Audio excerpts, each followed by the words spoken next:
China's consumer inflation eased. The consumer price index rose 3.3% in April from a year ago, less than expected.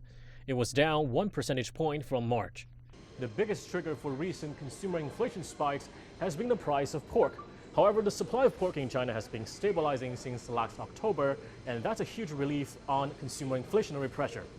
And the supplies of many other key groceries, such as veggies and fruits, have also been recovering, easing the overall food price inflation here. Meanwhile, the collapse of oil prices has made it cheaper for consumers to buy a lot of non-food related consumer products. So there's not much reason for the CPI to go up further at this point.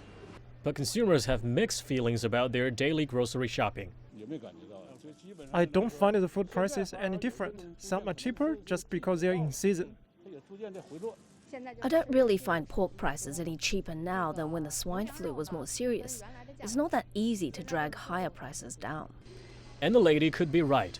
Research firm The Economist Intelligence Unit says the piglet prices, the 6-month leading indicator for pork, rose to a historical high in April. And the EIU believes food inflation will stay high into at least October. But deflation concerns remain. China's producer price index fell 3.1% in April, the sharpest decline for factory-gate prices in 4 years. Analysts say the price slump in industrial products was due to the oil crash and pandemic-induced factory closures. Pessimists believe that if the global supply chain fails to recover as quickly as expected, the demand for China's products will be subdued, dragging factory prices in China down even further. But those who are more optimistic believe that China's factory prices will return to normal in May as fiscal stimulus kicks in.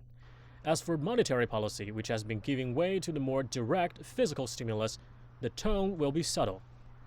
PBOC, the central bank, is likely to keep tracking the loan prime rate, a reflection of commercial banks' loan interest rates.